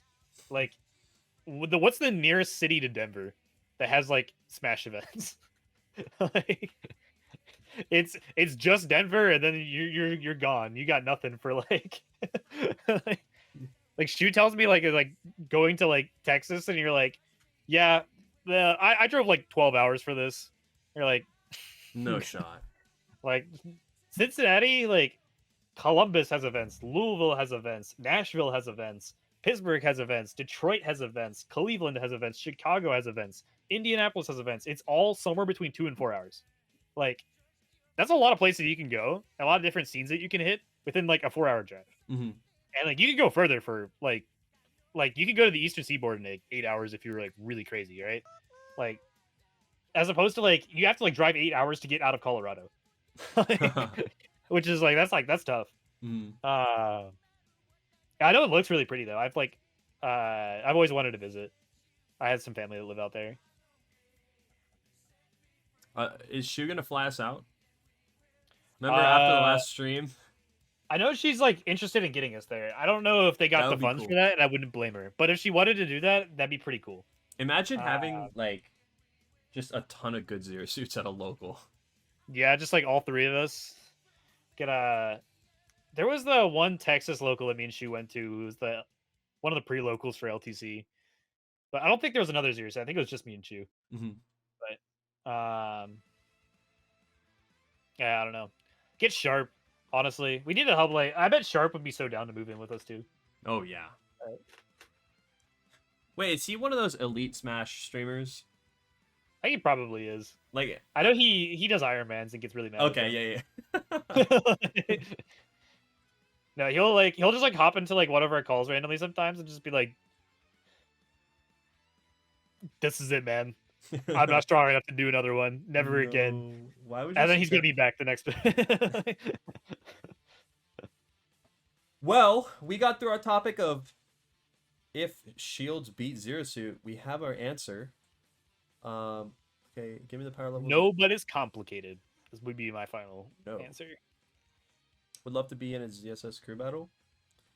Join the Zero Suit Discord. Oh, do they have EU stuff in like the character chords? Wait, they actually do have like character crew battles are a thing in the character chords, right? I don't know because I don't talk in them. But you're Hollywood, bro. You're too Hollywood. No, okay, so I won't lie. Sometimes I'd be going in after a big tournament and just name searching myself. And then name searching myself. Just, like see who's talking what. I do it like once a year. I'm a name searcher, I can't lie. Just Google Zero Suit Discord. Character Discord. Yeah. It's still active. Like people still talking there. There's some diehard Zero Suits in there. Yeah. I know I went in there one time and I saw someone like message like Huntress Doorstop. Like that's like my title or something. Like Huntress. And I was like, I won't lie, I was weirded out. I was like, huh? Like Alright. Yeah, I think we got through most of our topics. You're not streaming your run, right? The Pokemon thing? No, I would have already had to have ended 30 minutes ago. Alright, I got you. And I do think the tilt has worn off. I won't lie. I think being here and talking has like worn off. I think I could hop back on the ladder and ruin my night again. Bro, you should stream the ladder. I think I can lose another 200 more points. That's a really bad idea. Wait, should we raid Mars? Is Mars streaming right now? Wait, Jay Easy. Oh, Jay-Z streaming Smash? He's streaming Smash. That'd be really funny. I'd say Mars or Jay-Z. I think we can keep it a Zero Suit theme because we rated Shu last week. But this is Jay Easy's like. Never mind. Yeah, we'll do Mars. We'll do Mars. Yeah. Acknowledge us, Mars. All right, stay with us. Stay with us. We'll hang out in his chat for a bit too. It was fun to talk to Shu last week. We need to get Shu on here. I know she's yeah. We need to come up with a topic for next time. Does anyone have any ideas, by the way? Yeah. I was thinking like how to take stocks, like how to find kills with her, because I think that's like another thing that is very difficult frequently for ZSS players. I'm down. All right, I'm raiding him. Thank you for watching, guys. We will see you in Mars' chat, and we'll see you next week. Stay cool.